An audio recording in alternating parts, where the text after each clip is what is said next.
Hello, I am CS Jasmine. Today in this video, I will tell you whether management is science or art or profession. If you are new to my channel, I make educational videos helpful for students of 11th, 12th, BCom, CA, CS and CMA students. Don't forget to subscribe my channel. Do share the video with your friends and like the video. Let's start today's video. Now let's discuss whether management is a science or art. Now talking about science, science is a body of knowledge systemized through application of scientific methods in any department of inquiry. Science runs by its scientific methods. We have all read sciences and we know that it has some kind of formulas, it has some kind of application of scientific methods which are totally systematized. So it works in that way. But there are various kinds of sciences also, like science includes physical sciences. Physical sciences are like physics, chemistry, mathematics, which are also called exact sciences, where we know this is the formula and we're gonna apply that way. We know that this is Newton's law and we'll apply it that way. We know that hydrogen has this formula or water is called H2O. We'll just go and apply that formula and make some equations. And same goes with the maths. We know that this is the formula, this over this multiplied by this, and then we get the answer. So that kind of sciences are called physical sciences or exact sciences. Then we have social sciences. Social sciences is like economics, sociology, psychology, which we call variable sciences, because there we don't have exact formulas. This kind of science differs from person to person. It completely depends upon the human behavior, which is unpredictable. Talking about economics, talking about sociology, talking about psychology. Now, everybody is not having the same psychology, right? It differs from person to person. So these kind of sciences are social sciences that are unpredictable, that are variable, and also variable sciences. Now, talking about management, it could be said that it is described as a science, that too variable one, because as I've told you earlier also, it cannot be an exact science. We don't have a formula that we'll apply this and the business will flourish. This is not the thing. Management uses its own brains, its own experiences. The people who come in the management, they use their expertise, their experience, they know their know-how. That is why some businesses flourish a lot and some businesses are big flops, because everything depends on the management, how the management is using their brains, using their skills to bring up the business. So if compared to the nature of exact physical sciences, we can say if it is a science, it is a variable one, and it is true that we cannot have same kind of experimentation in management as it is possible in natural sciences. I told you earlier, it cannot be possible that you are applying certain things to that. So it can be said that management is a growing science. Now, what are the features of management as science? I will tell you one by one and I'll explain you accordingly. The first feature I would say will be management is an inexact science, which is not exact, which is variable, as I told you in the last slide also. Because it deals with complex human phenomena about which knowledge is still limited.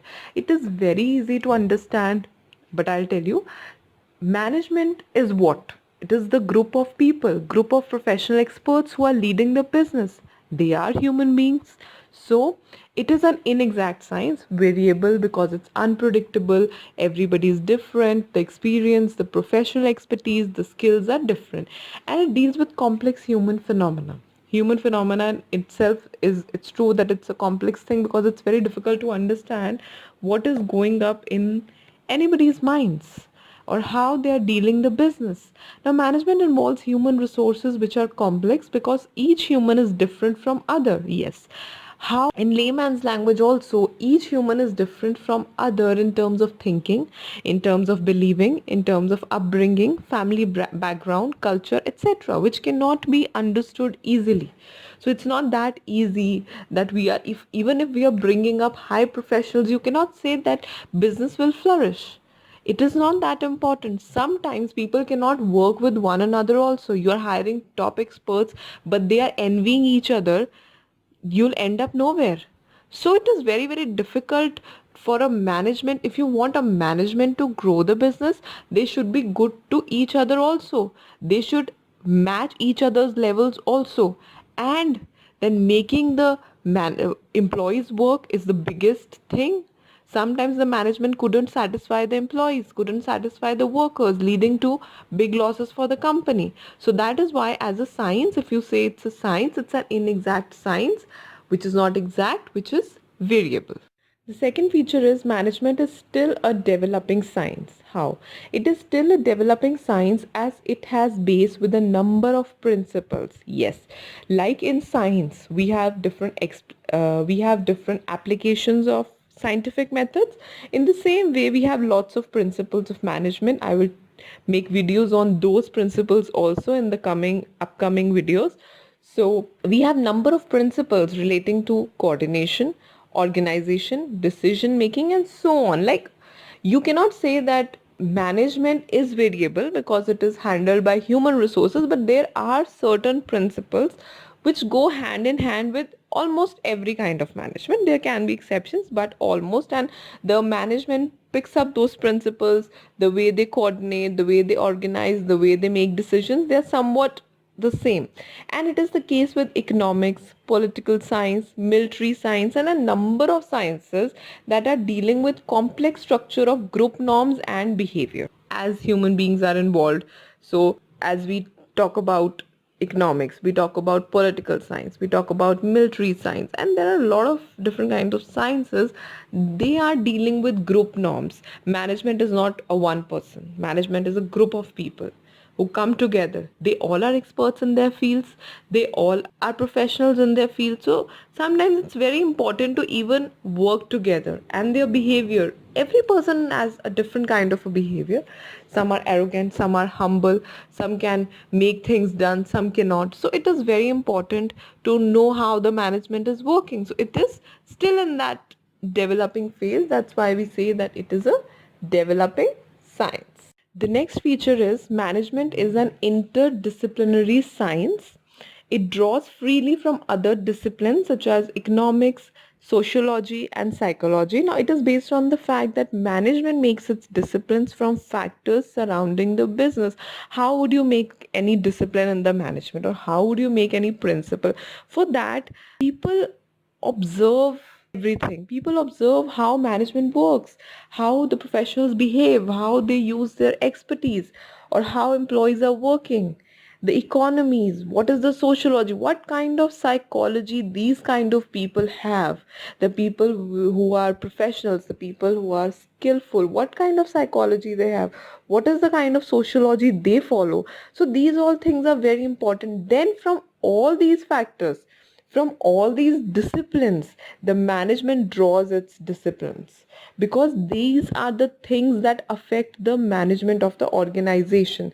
Then the management decides that, okay, these kind of economics are going on, this kind of sociology most of the people have, or this kind of psychology is carried by most people who are in the management of so and so organizations, or most of the organizations. So that is why then it makes its discipline. So it's an interdisciplinary science. Basically, you can say that it is dependent on other disciplines also, and it draws freely from other disciplines. That is why it is called the interdisciplinary science.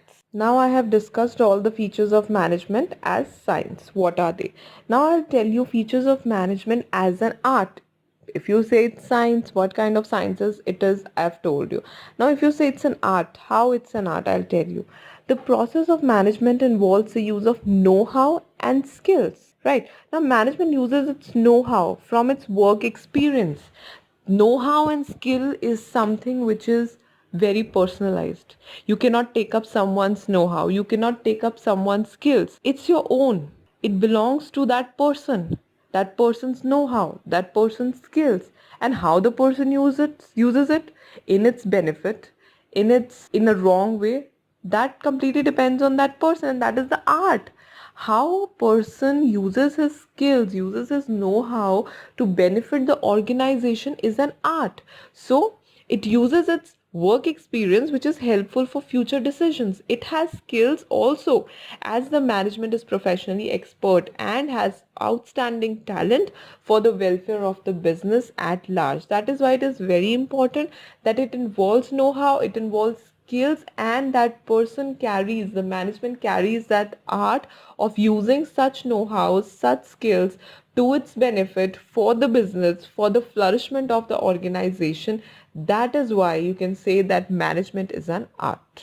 The next feature is the process of management is directed towards the accomplishment of concrete results. Why do we bring management? Why do we bring professional experts to the business? To achieve something, to achieve concrete results. So the business is established to achieve big results, so the management is directed as it works towards the achievement of goals or objectives of the business. It is quite simple to understand that why do we hire such management to achieve the goals and objectives of the business. Then the management works towards accomplishment of concrete results. Concrete results means achieving higher profits on one hand, and giving back to the society in terms of job opportunities, in terms of better standards of living, so that the business can flourish as well as the society can also flourish with the business. So it works towards accomplishment of concrete results, both from business point of view and the employees point of view.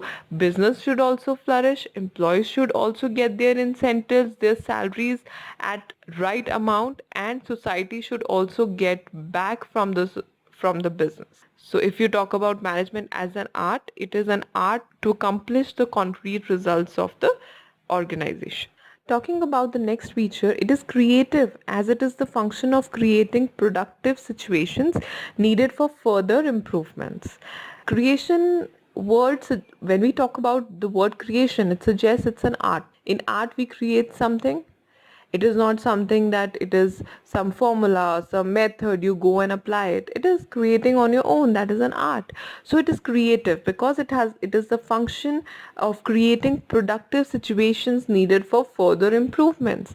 Every day is a learning experience for everybody, and if the management does the same, they will do such things to make it productive and also for further improvements. If you think that competitors are coming in or something is going to happen, how will you make the situations productive for future also?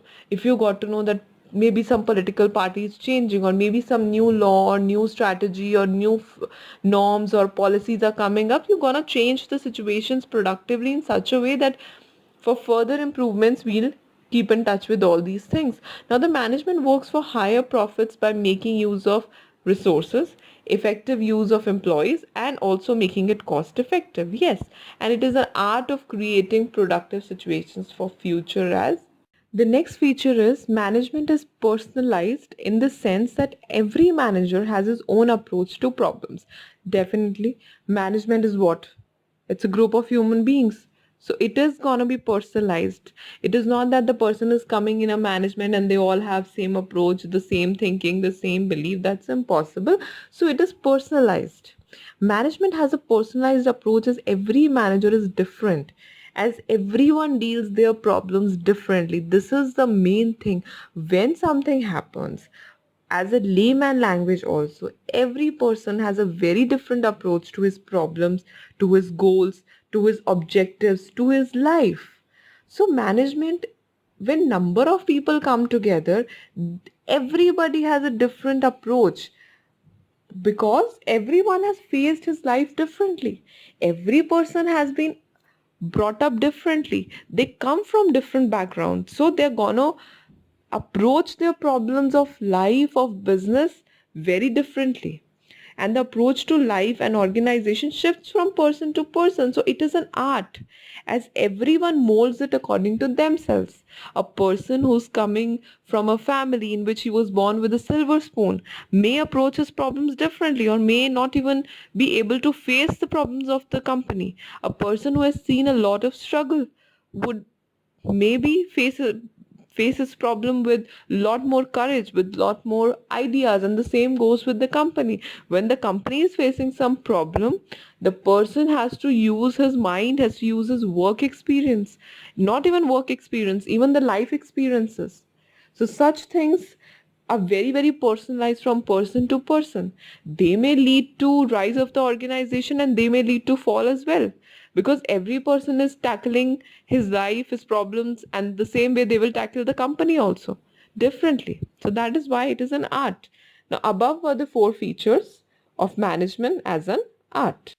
Now, earlier, I remember that it was just we used to study management as an art or science. That's it. But nowadays, it has also been said management as profession. This is a newest addition. Why are we calling management as profession? I'll tell you. Growing administrative complexities, emergence of the corporate form of organizations with separation of ownership from management, they are the factors of great importance responsible for raising management to the status of a distinct profession. Now administrations are a lot more complex than previous times, and now most of the organizations are in corporate nature. What does a corporate nature means? It has separation of ownership from management. The organizations are owned by the investors of the organization, that is the shareholders, but it is managed by the board of directors or CEOs or CFOs or whatever the employees being employed by the owners of the business. Now what happens? Owners are investing. They are doing it what from their part, and they expect the management that they have to return, they have to earn returns on their earnings, they have to earn returns on their investments. They have to work in such a way that company or the corporation, it reaches a level that it should have lots of profits to return to the owners of the business. That is why now it's been said that management should be given a status of a distinct profession also. Not just science, not just art. Now it is also called that management as a profession. That is why there is a need now to give it a status of distinct profession. Now I will tell you the features of management as profession. The first feature is systematic body of knowledge. Now management is a systematic body of knowledge and it works systematically, right? That is work effectively and in proper order. It's very important. It's a systematic body of knowledge. People have knowledge and it works in a proper system. It's not like the management also decides the way it's working, it decides the organizational structure of the organization. So they are the expert people and they work in a very systematic form and they have a lot of knowledge. That is why it's been called the systematic body of knowledge. And you can say that yes, management can be recognized as a profession also nowadays. The next feature is need for learning and proper organization. Now, management needs to take early decision making, so it is responsible for proper organization.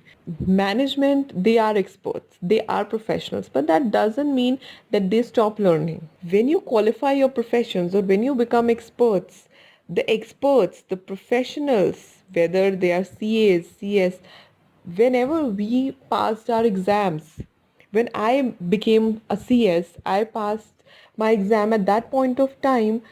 The laws were of that time, which got amended again and again. New laws have come up. What if I say, okay, at that point of time, I just learned that. Now I've shut the books. Now I don't want to study. You will never rise. You have to update yourself as professionals, as experts. We need to keep updating ourselves with all the amendments coming up, with new laws, with new subjects, with changing era. We have to keep ourselves updating. That is why we have to learn each day. It's not just we have got the degree and we will be okay, thank you, now I have got the degree, now I don't want to learn anything. If you want to survive in today's competition, you will have to update yourself and keep learning each day. Then only you are an expert and a skillful person. And proper organization, obviously management just organizes it in a proper way, in a good way, to flourish the business. That is why management can be described as a profession. The next feature is entry restricted on the basis of examination or education. Yes, the entry is restricted because for running successful business, the business needs professionally sound and skillfully expert people, and the entry is restricted on the basis of examination or education. Maybe there is some exam which is conducted by the organization itself. If not exam, then definitely it is on the basis of the education. If you say we need an expert from finance, right? You cannot take up someone who's just like, who's some very less knowledge about accounts or finance. You will hire somebody who's an expert, maybe a chartered accountant, not maybe, of course, a chartered accountant, or a MBA in finance, or somebody who is an expert in finance. You want to hire somebody for the legal field, you will pick up an LLB or a company secretary. So for all these things, you need some kind of restrictions on the basis of examination, on the basis of education. You cannot just pick up somebody and say, okay, come on, manage our business. For managing business, the person should be well educated, the person should be professional, and it's very important that his skill, his expertise, his profession should manage the work, should manage the designation he's been handled. So that is also very important. If the entry is restricted, then it becomes a profession only. So you're picking up people on the basis of their profession only. Then if you're calling management as a profession, it's not a wrong thing, right? Now the next and the last feature is dominance of service motive. Now the management works in such a way that it has to generate higher profits. So as well as nowadays, now what happens, it is not just the profit that matters. It is very important that you're serving the society also, because the society says we are investing in you, we are your investors. What are you giving us back? What are you doing for the society?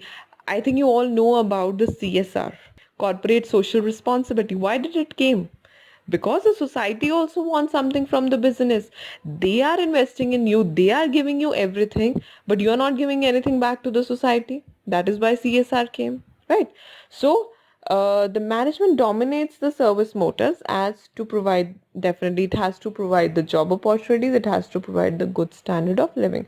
So these above four were the features of management as profession. If the question comes, how could you say that management as a profession? So these are the features above, and due to these features, we can say that management can be recognized as a profession also. Thank you for watching my videos. Please like, share, comment and subscribe. Like the video, share it with your friends, subscribe my channel. Please press the bell icon to get the notification. I upload my videos every alternative days. Please stay connected. Thank you.